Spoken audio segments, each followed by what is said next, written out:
Welcome. Good evening and welcome to the Black Consciousness Festival and the 17th of our 20 conversations for 2020. Thank you for joining us on our Zoom webinar or on Facebook Live. The festival provides a global online platform for the commemoration, celebration, and sharing of vital histories and stories that boost the awareness and the impact of the pride, power, and practice of people of African descent. The festival builds awareness around how each of us can take the necessary steps for restitution and reparation. Your conversation lead tonight is Dr. Suzanne Burke, coordinator of the Cultural Studies program at the University of the West Indies. And tonight we have Jordon Briggs and new Management Paramin Blue Devils. Welcome all. Hi, good night, everybody. Good night, good night. Good night.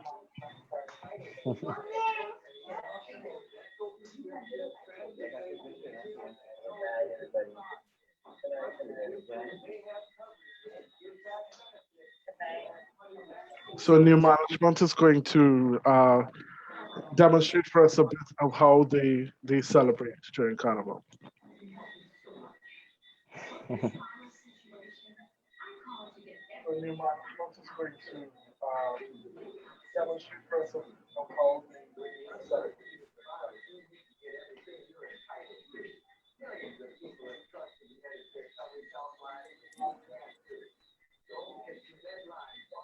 Amaron, it's over to you. Okay, thank you.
Thank you so much for that. Oh, you guys, you're welcome. Thank you. So good evening, everybody. My name is Suzanne Burke, and I will be the host of this evening's conversation. I wanted to open our conversation with just an overview of the topic. And so I'd like to say that Trinidad and Tobago's Carnival has long been viewed as a site where citizens are celebrated for their talent and their creativity, also as a space for cultural display and pageantry. But our carnival has also been renowned for its ability to allow ordinary folk to talk back to the powers in society, to push the envelope, to laugh, to snare, and to even destroy those powers in society or those people in society who they believe are the cause of their oppression. So in that sense, this act or this art of pushing back creates spaces in our society for us to reflect on ourselves and also to restore the critical values of what makes our society our society. And in this way, the carnival allows us, in a real sense, to assert our political and spiritual well-being. But more recently, the carnival has, the critics have, criticized the carnival for, allowing the commercialization and certainly the expressions to take center and to marginalize this tradition of resistance. And so we find that in many instances, the commercialization causes the creation of cultural expressions that are, indistinguishable as Trinidad and Tobago's and are easily replicable in the global cultural arena. And in this sense, the ability of the carnival to facilitate the kind of growth and restoration and reflection and self-expression, both at the individual and community level, we feel is under threat. But tonight's discussion will center on two examples of this tradition of resistance. The first is going to be represented by a traditional masquerade performance collective. And the second is going to be a critical observer of these kinds of performances that documents and repackages for our edification, memorialization, and restitution.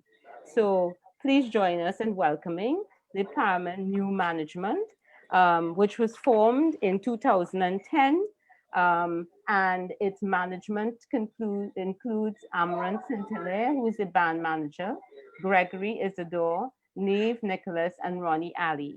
And in 2013, the New Management Paramin Blue Devils also formulated what they call Generation Next. And this is to ensure that this tradition of jab is passed on to new generations. So we welcome them. Our second guest tonight is Jordon Briggs, and Jordon is a visual artist and a photographer who holds a BA in visual arts from the University of the West Indies. He has an interest in documenting culture and everyday life in Trinidad and Tobago.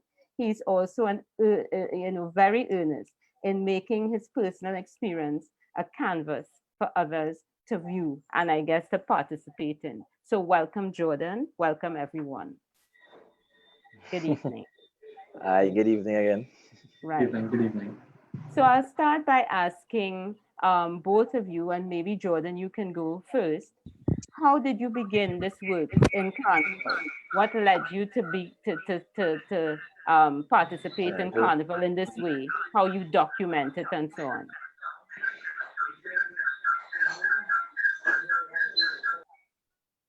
Okay, so for me, what led me to being engaged in Carnival and being engaged this way, it started from how I was raised. So my mother is very engaged in Carnival, very engaged in mass, very engaged in all these elements, and she exposed them to me since I was small, probably since like 3 or something. And that in itself is what gave me that spark or that push to be so involved in it the way I am.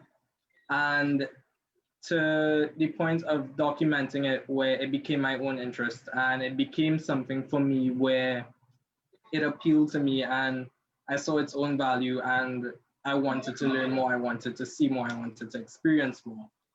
And as I continued documenting it and continued looking at the things around me, I wanted to know their stories, know their histories, and that has led me to this point right now. Great, thanks for that. So the intergenerational transfer was very instrumental in making you want to participate in Carnival in this particular way. So now Yes. I want to ask Amaron and Andrew. Maybe Amaron, you can go first and followed by Andrew. What got you involved in this aspect of Carnival? Well, for me, is actually seeing, my elders or brothers and sisters or uncles and aunts being involved. So that got me really interested. Uh, I would say I got started at the age of 8 because at the age of 5 I was running underneath my bed because Blue Devils is a thing to make you scared in that kind of way. How this is how we celebrate it in Paramin. This is where it actually started. So that was kind of really the aim then. So as children you would be afraid, but as you get older, as I said, I started at the age of 8, but it was more of the pan side where we just demonstrated a while ago. And then as I got older, you know, we elevated into the dancing part, you know. So for me, I would say is the same thing as, growing up from home, being around your family who actually celebrated the same thing. So I think we were born into it actually. Right. So that's in common with Jordan. And Andrew, do you have some of the same feelings about what got you interested? Well, yeah. Basically, it's the same thing, right? I was like a born and grown to it, cousins, um, growing up into it. So it wasn't nothing new to us. So it come like we born a Blue Devil per se. So it's nothing new to us. So every Right. time Carnival come around, we'll be most involved with even with our parents. So even so, if we into the Blue Devils, they used to take us down into the city for us witness one or two little mass and stuff in Port of Spain. So Mhm. it's something we grow into. Mhm. Right. And you weren't aware that there was anything different that was happening with your family vis-a-vis like other families in the area. It was just something that you did, right? Yeah. Organic. Right. Great. So how do you see your work as talking back, as pushing back, as I said in the introduction, in terms of the powers in society? What role does the Blue Devil play in ensuring that that pushback is always there? Well, to me, the role of the Blue Devil, right? It it says a lot, right? In terms of the mass and stuff, right? Sometimes the work we put out towards it, right? It would say a lot in terms of the preparation and whatnot and whatnot. Some people might think it's just, nothing too fancy, or some people will be like amazed and wow about it. But when they really hear the storyline behind, let me say, like for the individual competitions and stuff, when they hear the true storyline behind the character itself, then they will get to realize, like, oh, it's not just a simple Blue Devil or something. All Blue Devils have their different um, theme or something behind it. Right. Okay. Um, Jordan, you want to take the same question? How do you see your work as pushing back against certain things and certain trends in the society? What is the role of resistance and restitution in the work that you do? I would say that the role my work has taken is it. There are other photographers and other artists who make work around or involving Mokujumbis or any traditional mask character. And I feel like for me, it contributes or adds to that pool of what exists or what is already there. But it it allows and gives me a voice to show and share that this is something that exists. This is something that is still happening. This is something that still has a space within our culture, within our identity. And it also allows me, from my point of view at least, to share the information that I have gained or the information that I have been exposed to. Like Andrew said, where with preparation and storytelling and the traditions that go into it, it isn't as simple as just a mocha jambi for every single thing. And I feel like being in my position, I'm allowed to share that story with others instead of and just give it a wider spread. Great. Amaron, you want to tackle that question? How do you see your work as pushing back, as restoring, as resisting in the Trinidad Carnival? What role does the Blue Devil play in that regard in our festival? I think the devil plays a very, very, very vital role because people look forward to seeing the Blue Devils. As my co-partner said, Mhm. every other group has a different way of portraying Blue Devil, but to new management, it's one particular way, and Right. it's performing to your best of the ability, and it's to also push your tradition, our tradition, not just in Paramin, but Trinidad and Tobago on the whole, and Carnival on the whole. Right. So before we're going to do a little bit of show and tell, but before we show the audiences some of your own work, can you tell us what is the Blue Devil and what is its significance in Trinidad and Tobago's Carnival? What does a Blue Devil mean? If I am not from Trinidad and Tobago and I see a Blue Devil, what am I supposed to take away from the performance? Actually, yeah, for us, or what we try to portray is it's a beautiful thing too. Some people look at it as being evil because it's devil at the end of it, or it's blue devil. But blue devil for us, as we call it in Paramin, we call it jab. Just like Grenada has its own jab molasses, that's where it's actually originated from. You know, it came from back into our slavery days with our ancestors, you know, where we used to cover ourselves with whatever we could just so the slave master couldn't make us out. That's where it actually stemmed from. So for me, describing a blue devil or describing what somebody can get from seeing or being around a blue devil is just enjoyment for the tradition. Right. It's love. And love will actually go for it. Right. Can you tell us the significance of blue? Because of course you say it's a jab mass, and of course sometimes jab is played in black and in oil or in mud or whatever. What is the significance of blue in your tradition? Well, blue for us, it was black before, but somebody, I can't really remember the person's name, and this is why the other person was supposed to be here, because he's a little bit older than us. So he would actually know the person's name who actually started the Blue Devil in Paramin. And he wasn't even from Paramin, he was from Maraval, and that's a part you pass before you reach Paramin. So the significance of being a Blue Devil is just because, you know, we grew up knowing blue as the original color for jab, as we say in Paramin. We don't know it as black or any other color. This is the first color. It's to introduce the blue as washing blue, where they used to wash white clothes for a long time to get it like cripsy white, really white. Exactly. This is what we actually use to do our stuff, make our potions, and you know, much of it is make our potions, but you know. Yes.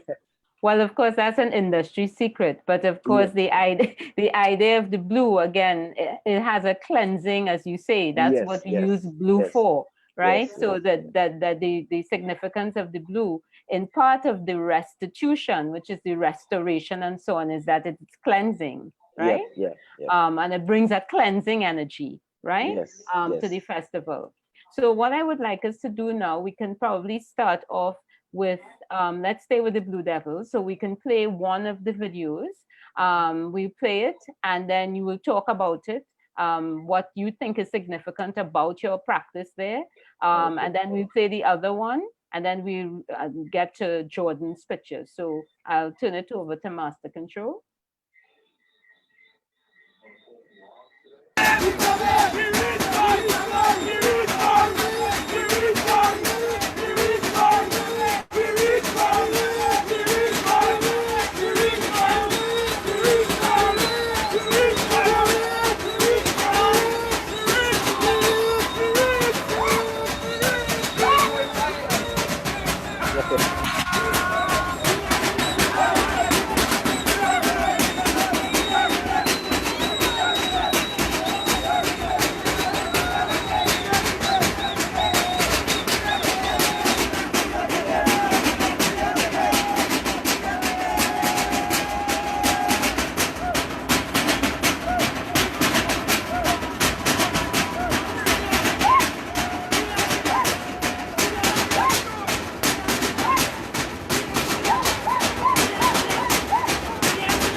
Great. That was interesting and amazing with so much energy. So tell us a little bit about those performances. I will let Andrew answer this one first, and then I'll go. And then you go. Okay, Andrew, are you there?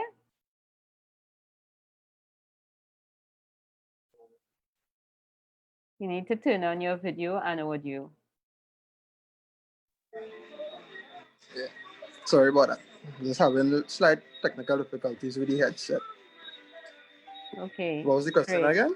So I just wanted you to describe for the audiences what we just saw, those two performances, or your take on.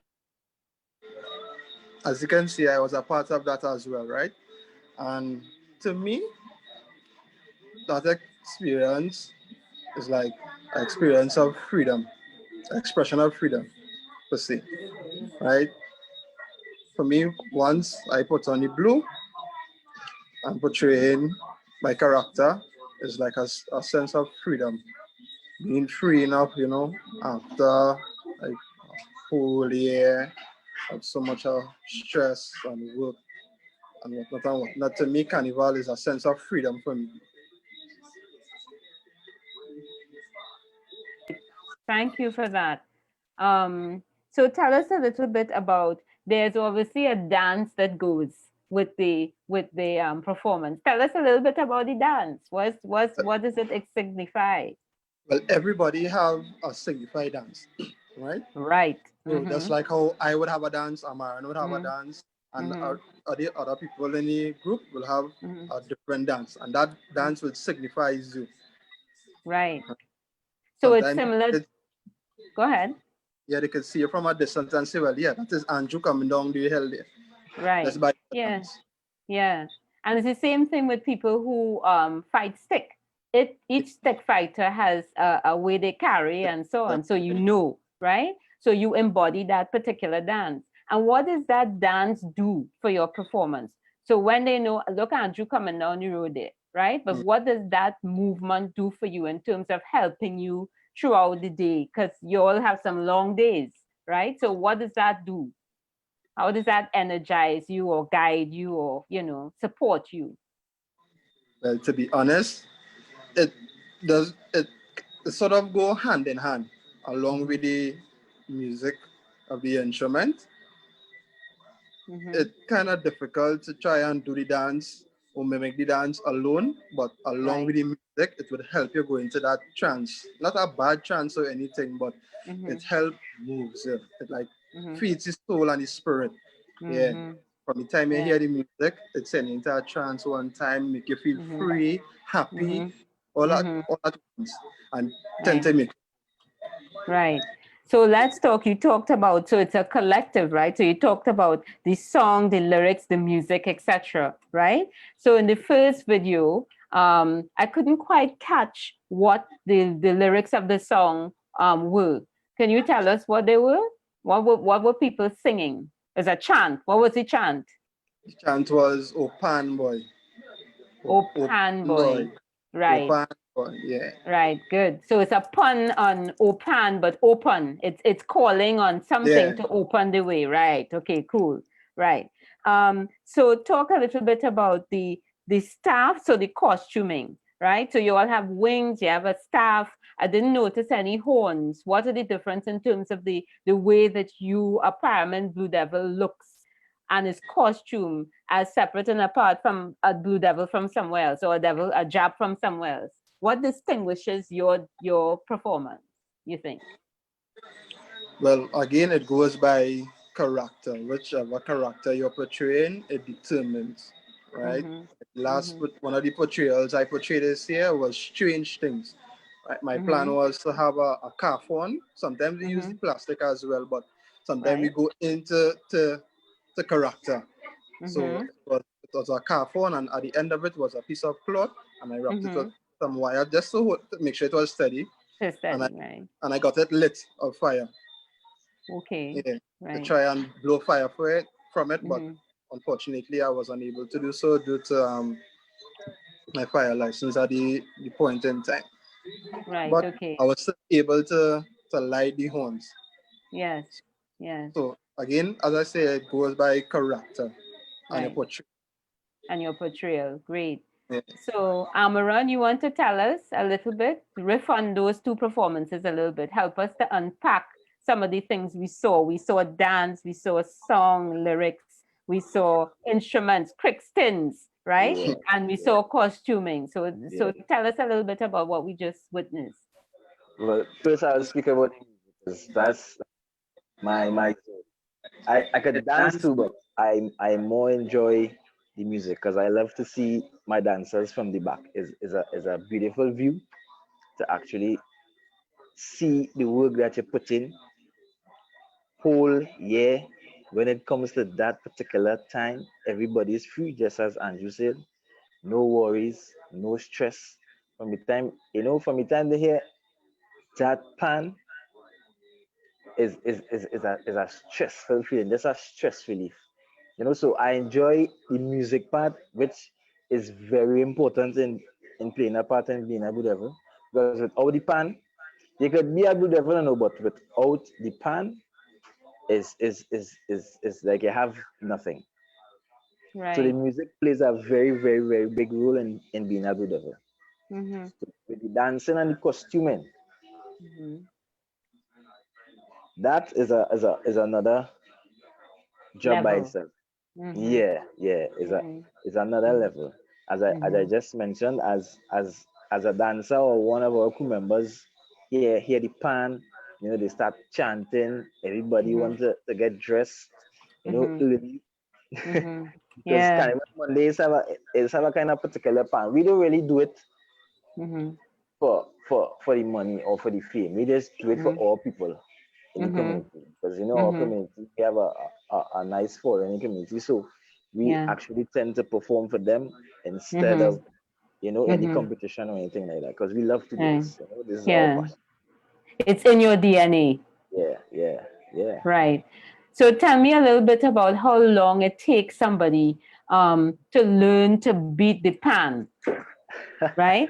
You That's just a can't very good come just so question. and jump in, right? No, It, not it at all. means that you have to be trained over a period of time. And tell us a little bit about how long that takes and what it Wow. takes to be chosen to play pan on the road for Carnival. Well, for me, to play pan for my team, you have to pass through me. And You use have the to pass blocker, through right? You're the gatekeeper, me. Yeah, right? yeah, And yeah, and yeah, what are yeah. the things that you look for Because when? is a particular song, Mm-hmm, each and every pan man in our band, mm-hmm, we flow together. You mm-hmm, know, it mm-hmm, it takes a lot of practice to get the song like how we song. mm-hmm. Yeah, Not yeah, boasting or anything, but we yeah. have some of the best pan men in Parliament. Mm-hmm. Yeah, Right. And so this idea of mastery, right? That you've mastered this from so many hours of practicing. It's yeah, almost like you're beating like one. yeah, yeah. That's what I One feel. song, one Right. band, When I one song. exact one song, right? So the unison and the uniformity of the sound, which is what creates the vehicle for people to travel and Yeah. to really inhabit, right? This notion of the job, right? Talk to us a little bit about the costuming. Well, there's a lot of things that goes into the costuming because from start we have to crush the blue. Mm-hmm. Sometimes we mix it with a little ashes or charcoal Mm-hmm. just to get a little darker color to the color Mm-hmm. that we want it to go. Mm-hmm. Everybody has to bring their clothes on time. That never happens, but it You try. You strive. Right. yeah. Okay. Because we Right. actually try to get the clothes blue before Carnival Monday. So on Monday, we mix the blue in such a way that Mm-hmm. when you dip the clothes into the blue, Mm-hmm. it actually stains the clothes and it stays that color for a very long time. For a long time. Right. Yeah. Okay. Yeah. So when you Yeah. hang it up on Carnival Monday, Mm-hmm. no blue runs out, just water from your mixture. Right. So on Monday we try to get it to look like that. So we would just have Mm-hmm. to dip the clothes in water and move. Mm-hmm. So Yeah. the other blue that we have our mixture would just be for skin or for our bodies if we Mm-hmm. decide to play Mm-hmm. without mask or Mm-hmm. go bare face or something like that. Mm-hmm. Right. but there's a lot of preparation that goes into the clothes, the costuming, because it's a very particular kind of look we look for in our costuming. I think we've learned to master it, as years go by, we actually have learned to actually master the mixing of the blue, Right. of the clothes, Right. So Right. it's a lot of work, but we love it. Right. So it comes like Yes. nothing to us. Yeah. Yes, of course. It's something that you just do intuitively. Yeah. Great. So we'll talk a little bit about your preparation and stuff next, but let's kind of switch over to Jordon now and look at some of the photos that Jordon has taken of these traditional masquerade characters. So I guess we can go with the first one. So what we'll do, Jordon, is show one, get you to talk a little bit about it, and so on, and then we'll take it from there. So I want to switch over to master control, and we'll kind of get that sorted.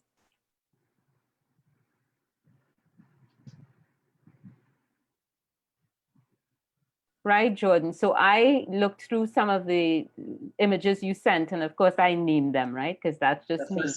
And so I've called this one Fire.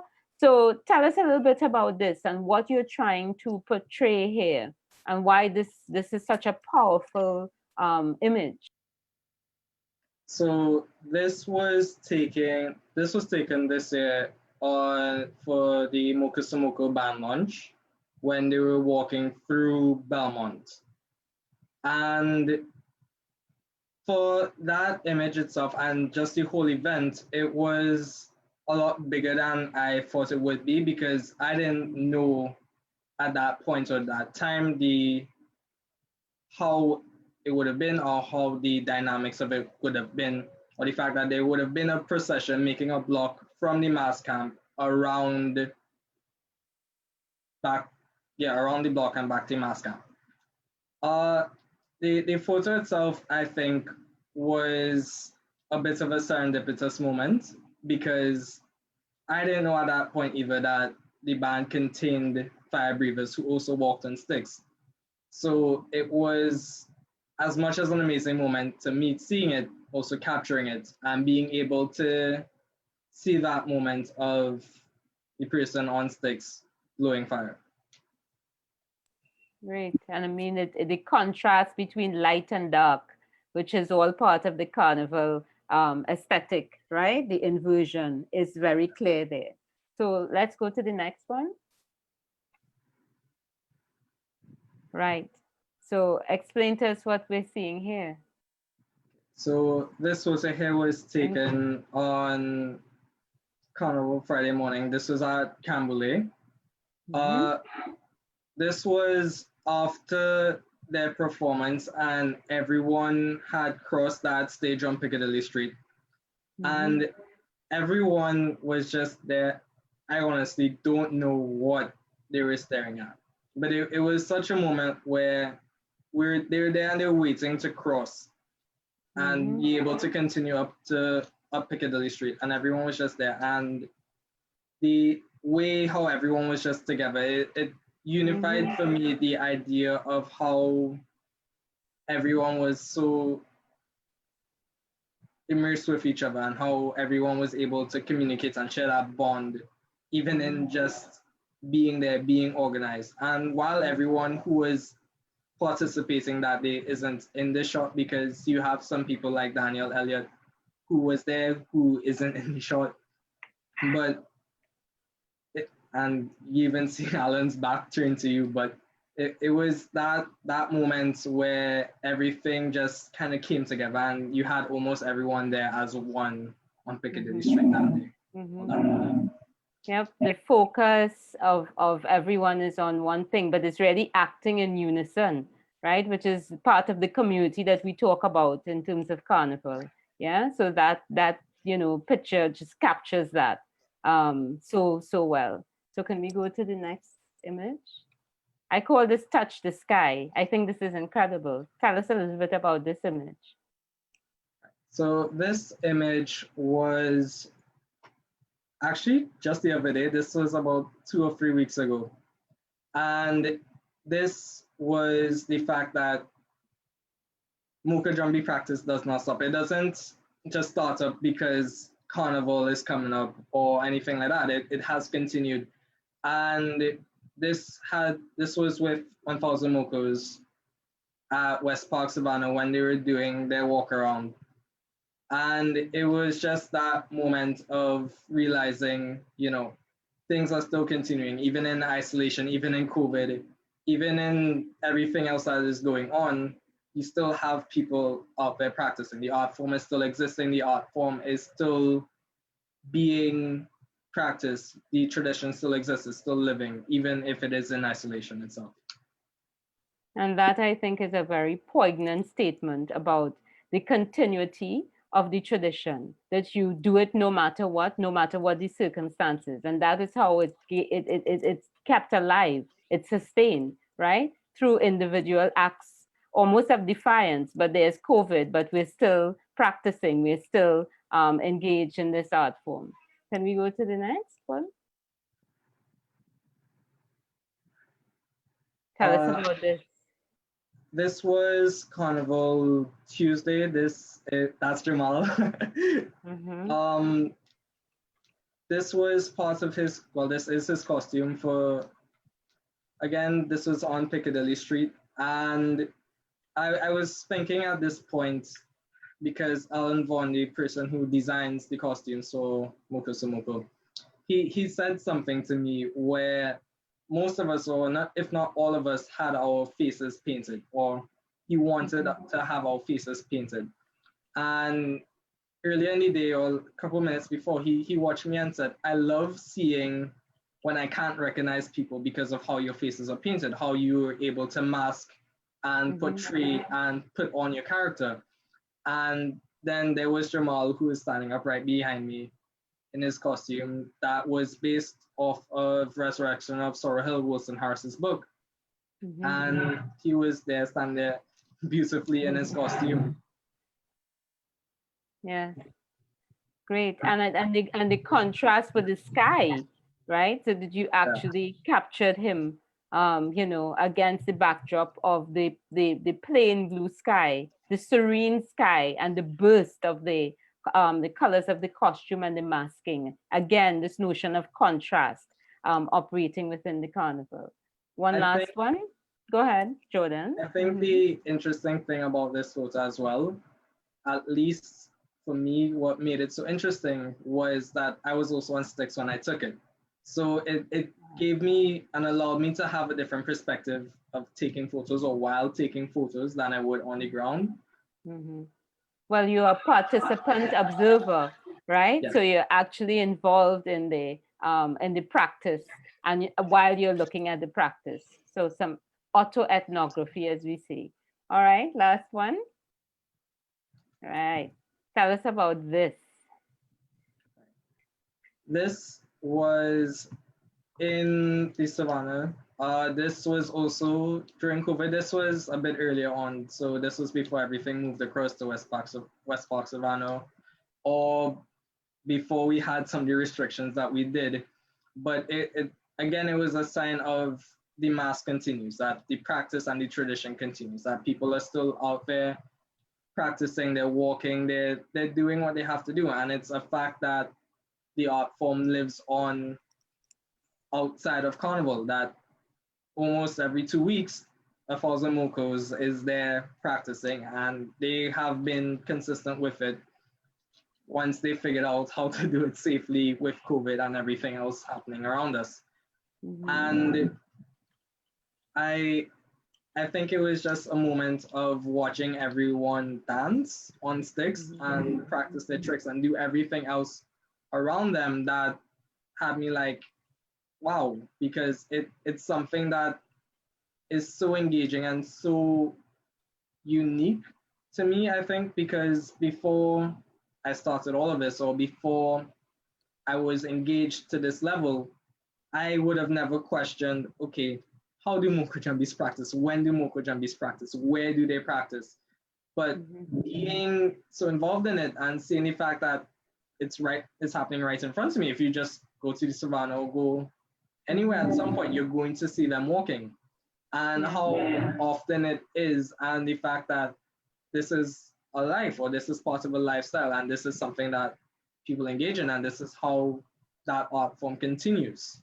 Yes, and I mean the ominous sky, the backdrop of the sky that's almost angry, is also reflected in their defiance and practicing during COVID, right? So I think that there's a synergy there that is noteworthy.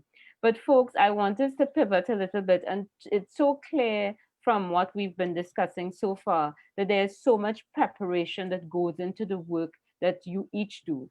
Jordon, in terms of the pictures, and of course the new Management Paramin Blue Devils, in terms of just preparing to come on the road. So I wanted us to talk a little bit and gain a little bit of insight into how you prepare to do this work. What are some of the rituals and habits that you engage in? So maybe we could start with Andrew. What are some of the things, and I'm loving your mask, by the way.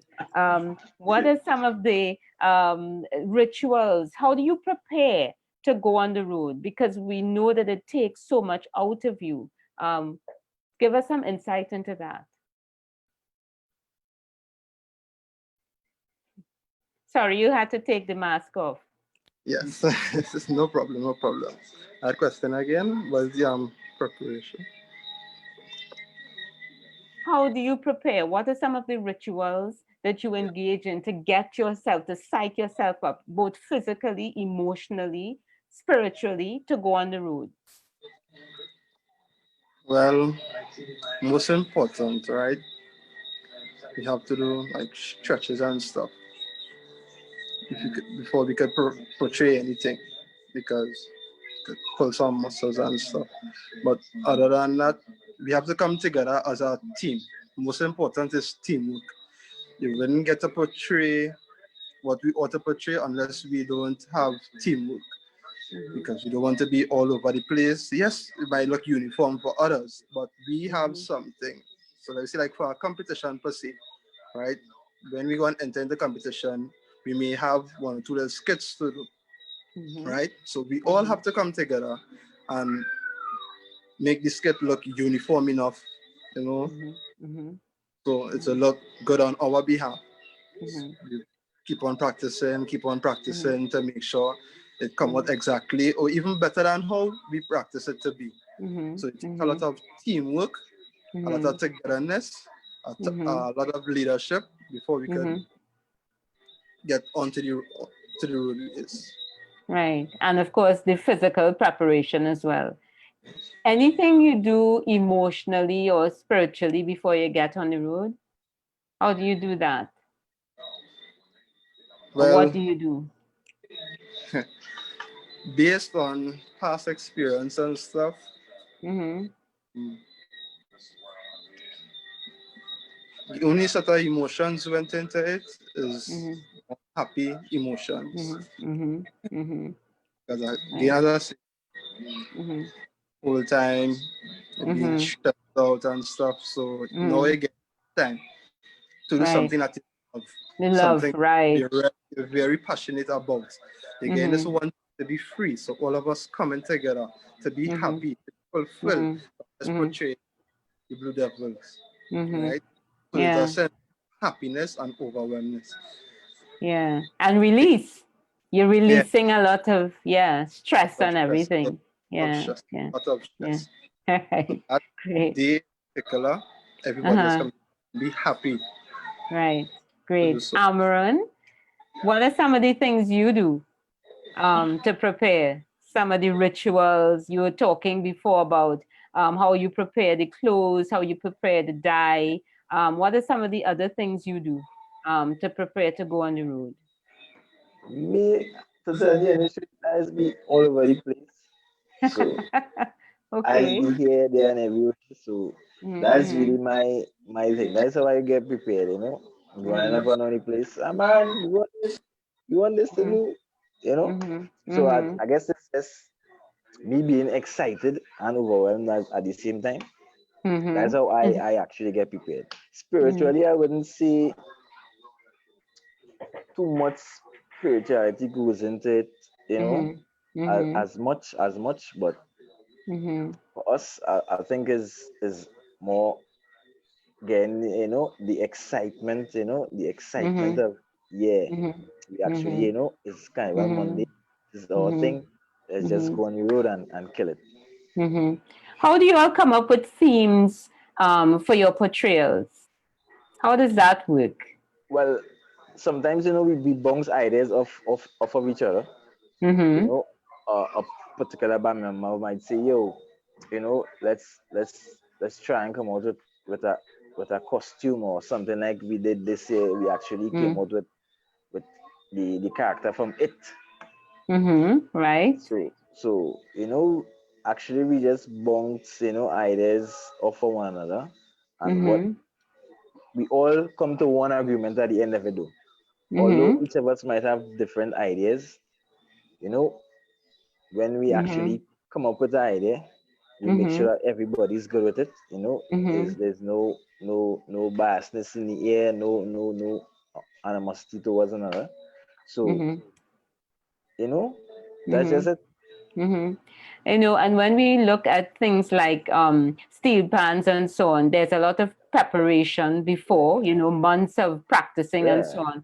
How much in advance do you all start practicing before Carnival? We don't really practice so much. Well, you're talking about the pan. The only thing we might practice is probably will be a skit that we have to go on stage to do, but pan and dancing, that's natural. We don't need to really practice that, because I mean, through the year we might have gigs or performances to go on, but and that's that keeps us in on the step. move. So don't get too old, That was don't get rusty. Shake off that rust, Right. Other than that, we don't really practice, because it's, as we just demonstrated, we just did something for you all with, it's in the blood, it's in the blood. Right, and I think that's what Jordon was also saying through his pictures, that there's a continuity, you don't stop. So this notion that sometimes people think Carnival is a moment, and I've been trying to say, no, Carnival is a way of life. People inhabit and embody these things. It's what they do every day, and I think that has come across this evening in both of your practices, in both sets of practices, right? Good. Jordon, so talk to us a little bit about how you prepare. What do you do when you think, okay, so I'm going to take pictures? What kinds of rituals? Sometimes people have things that they do without revealing too much before they kind of get on the road to do what they do. What are some of the things that you engage in? Okay.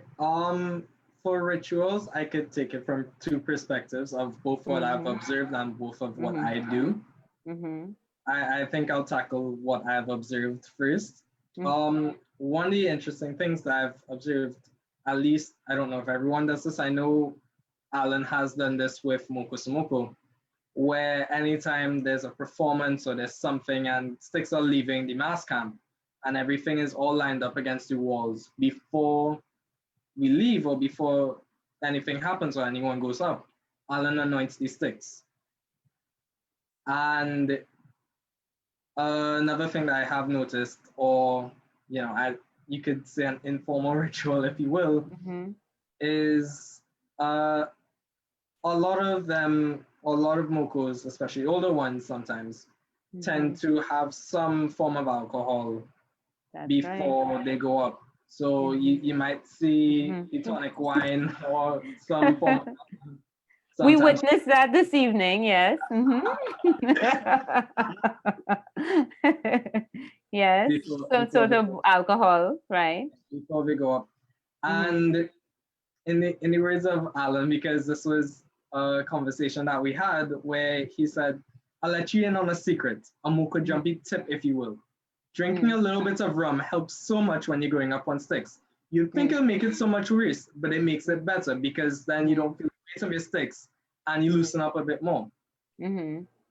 So those are two things that I would say I've observed as ritualistic for getting ready with Moko Jumbies, as well as just at least with Mocha Samoka again, because I could speak on that Mhm. half of being observing and having been there, with the process of them painting their faces or getting ready and dressing. And that is something where I think it's a very sacred process or a sacred part of it, where I've made that decision not to capture that because of how Sacred it is. Yes. And as for me, when I'm going to take photos or I have any intent of taking photos, it's a bit natural for me. So I don't think to myself, okay, what photos am I trying to get, or what am I trying to achieve, what am I trying to find? But I kind of just let myself go. So I have my camera on, and typically I look around me to see what the lighting is like or what is happening, or so I would set the camera up beforehand or set closest settings I would need to just make quick adjustments. And then from there, whatever it is, I just go with what is happening around me. I just very open, very flow, and I tend not to think about everything, and rather I just follow and observe at that point. Great. So there's the sacred part of the performance, right? And of course the profane. And I'm glad that you talked about the fact that you chose not to capture some of that. And even in looking at some of the footage we viewed earlier from the New Management Paramin Blue Devils, you saw the daubing of the face. And that too is a ritual that you engage in. And sometimes when you do things so, organically and naturally, you don't even realize, well, this is a ritual. And this means it's part of how I'm preparing myself to perform. Anybody from Andrew or Amaron, you want to speak to that? The daubing of the face or the skin as part of your preparation to go on the road? I would say yeah that actually happens, but just like you said, we mightn't actually notice it, but I think that's a natural thing too as well, because I think once we're in that zone of actually hearing the music of our instrument, I think facial expression is a must, You must see somebody ball or you might and you can demonstrate for in a while you get a channel too strong, I don't have a lot. He's a born natural dancer. I that Right. Okay. But talk to us a little bit about, you keep saying over and over, when we get in that zone or when we get in a trance. Tell us if you can, right? Give us some insight to what that feels like, if you remember what it is to be like in that space. What we will call a liminal space. But what is that like? It is you can't really explain it. Well, I can't really explain it because it's a different kind of a feeling. It's a sense of being proud to know, proud of where you come from. Celebrating your tradition. Being a part of something so beautiful, bigger and so than you. Yeah. And not even us alone. Blue Devils, but every individual mask or costume or it is a beautiful thing, not just in our own theme or our own, just being around Boko Jumbies, all the Jezebels and all them, every tradition baby dolls and whatever. It's a wonderful feeling being a part of that, seeing the stick fighters and stuff. We had an experience with a stick fighter. For the first time we ever met him. I think that was the guy who did the video with Marsha Montano and Keegan Taylor. Yeah. It was unbelievable to see his reaction and how he actually gets into that zone. And he was actually dancing to our music, our pan. Right. So to see that. Right, exactly. Kind of feel. Right. Andrew, you want to talk to us a little bit about that zone, that phase that you get into? when you're in performance?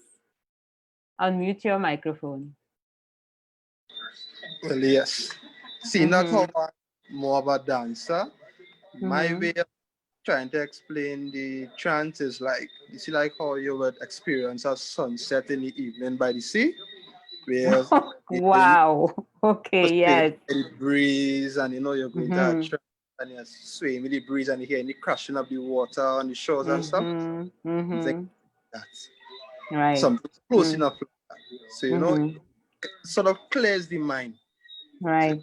So the music will take charge of the body and move it.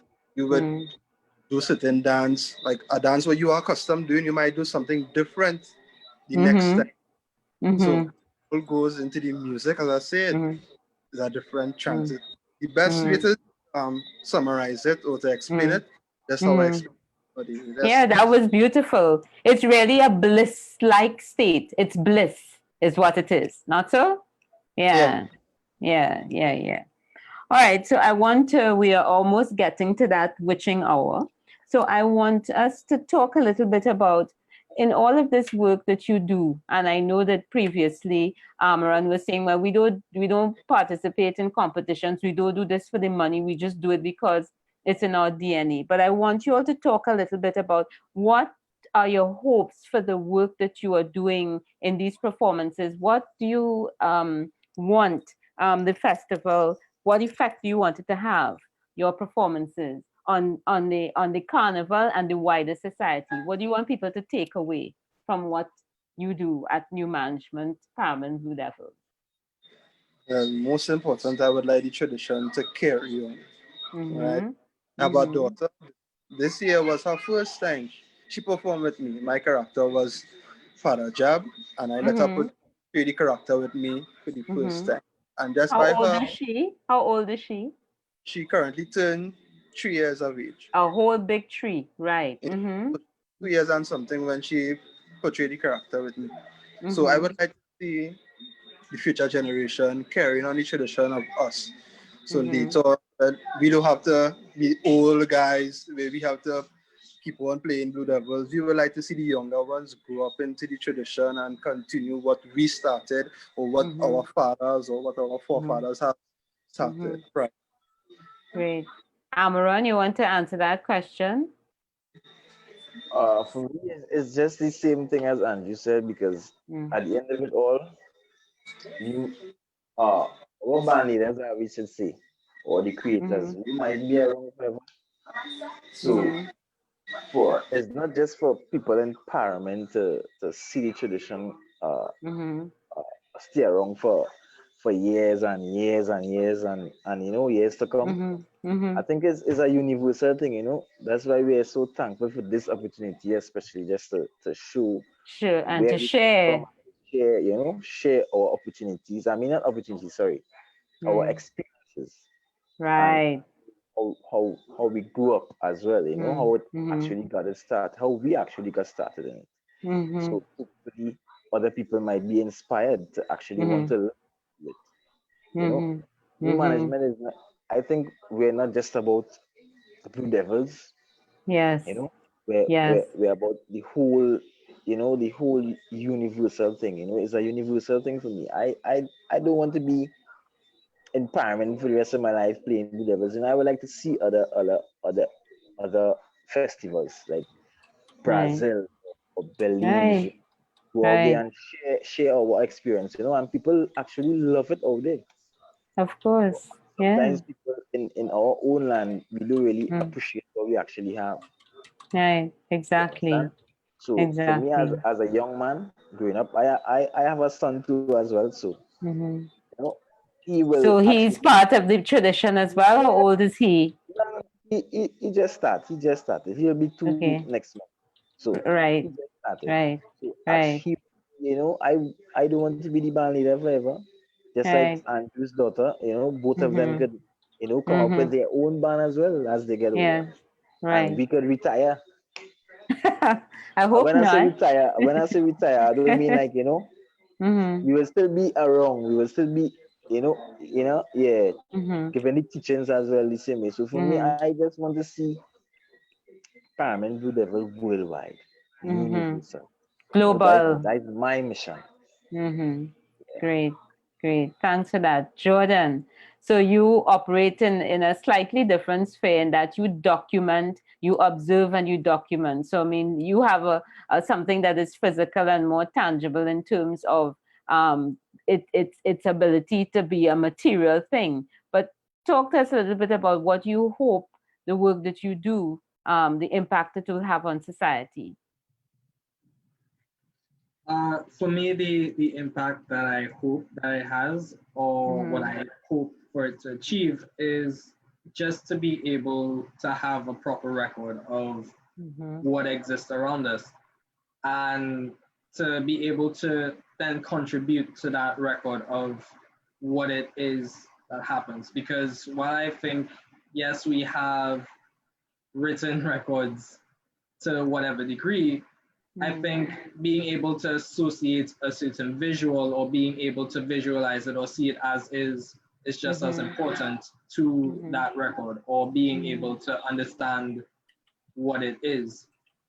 And if, someone were to write in a paper for me, or trying to describe Omoko Jambi, sure, I could come up with an idea or visual in my head or in my own imagination, but I think being able to see it for yourself, or being able to see what it is and share that with people, is something that I want to be able to continue to express, especially as we now move into a much more digital and visual world, where a lot of people aren't necessarily going to sit down and read something or sit down and do the work, but you can still engage them visually, or still find ways to then say, okay, well, this is my culture, this is where I'm from, and be able to show it and express it.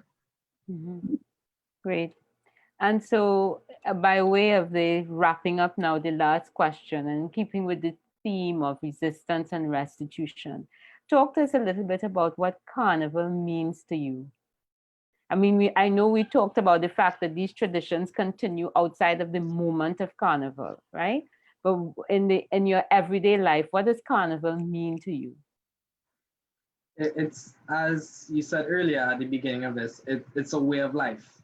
It is something so deeply ingrained in our culture. And for me, it symbolizes, and it's just a part of me.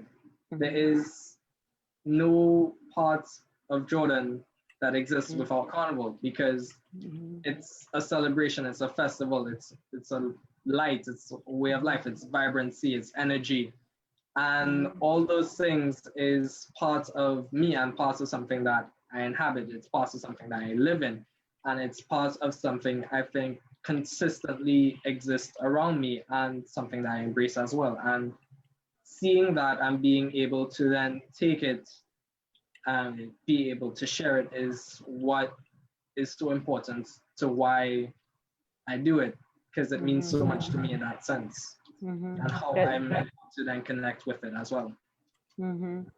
Yeah, and I think one of the reasons that the Trinidad Carnival, unlike other carnivals in plantation America, has not replicated itself is precisely because of this urge, I think, that Trinidad and Tobagonians have for sharing the experience of Carnival wherever they go, right? And sharing the gift that it is in its best form with everybody who is around.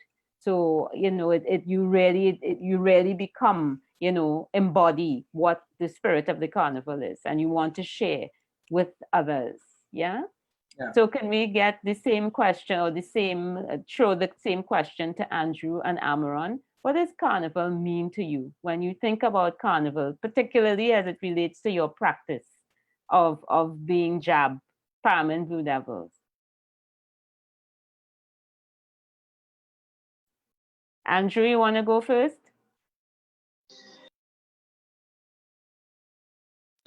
As opposed to Jordon, what Jordon said, I would say I am Carnival, you are Carnival, Jordon is Carnival, Amaron is Carnival. Without us, Carnival has no existence. We all have a part to play, It's a part of us. So I would agree with that as well. As we all have a part to play, because without us, it wouldn't have no carnival whatsoever. Because without the photographers, you wouldn't get the exposure of the Blue Devils and stuff, nor the Mokajambes and the Gorillas and the, so everybody have a part to play. So we in particular is carnival. So carnival is all of us. Yeah. Amaron, what does Yeah, for carnival mean sure. to you? Carnival means to me, carnival is everything. Just like this next episode is there's no carnival, as our prime minister say. A lot of people is going to be sad, but it was it is. We're going to miss Mm-hmm. it because Mm-hmm. a lot of people look forward to carnival from as the other year ends. That's it. Mm-hmm. From carnival Mm-hmm. ends, carnival still is on our mind. So for Mm-hmm. me, carnival is life. Carnival is Mm-hmm. love. Mm-hmm. This is the only point and celebration in Trinidad and Tobago. Everybody comes together. Right. Yeah. Everybody is one. Yeah. It always has the differences, but is love. Carnival is love for me. Meeting other Mm-hmm. people that you never see before in your life, and it's just like them for years. It's hugs and Mm-hmm. kisses and just the Mm-hmm. vibe, enjoying. Carnival is just is love for me. I love it. Yes. I am going to miss it. Yes. But as we say, you celebrate your carnival in Yeah, ways in yeah, your communities every day. So it's just kind of continuing that practice in the yeah, glitch that is 2021, where we won't have that formal, yeah, yeah, space to come out on the road, yeah, right? yeah. But we could come out on the road in the house with we neighbor. We could do little things that embody the spirit of that love that you talked about, you know. So, gentlemen, this has been really a beautiful experience. I am going to ask Andrew and Amaron to take us out in the way that you brought us in with the music. And I want No Andrew to problem. do some dancing. But I just wanted to say that thanks a lot for sharing, to giving us some insight into your practice, and to kind of also reinforce the notion that the tradition, in spite of what I said at the beginning, that many people feel that this particular tradition of carnival, this resistance, this restitution, is being marginalized. And what we talked about tonight makes me feel very happy, because we know that these traditions are strong. They are still being passed on every day, right, from one generation to the next. So it is that continuity, that reorganization, and that restitution that is part of that strong carnival spirit that we celebrate tonight, right? And I thank you. I am now going to ask both yourself and Andrew to take us out. I don't know if Master Control has anything to say in terms of wrapping. So everybody, have a good carnival night, have a good carnival life, and we'll see you again. When is the next talk? In the next 2 days, in the next day, soon at the conference. So thanks everybody, and be safe, be well, and be loved. Take us out, Paramin. Give us some music.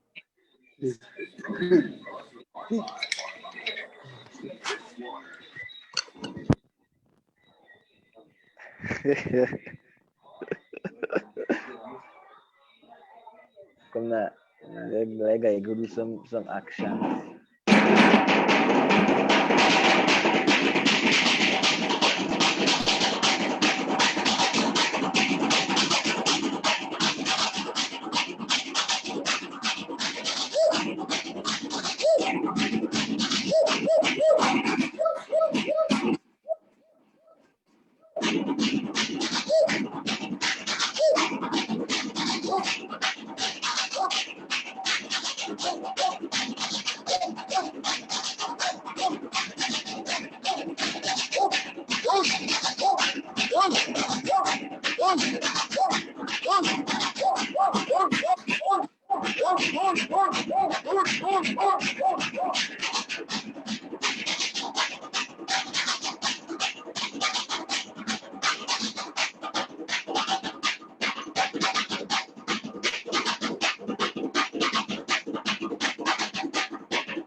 Thank you. Thank you. Good night. Good life. Bye. Happy Carnival life. Same to you Bye. guys. Same to you guys. Bye-bye. Bye.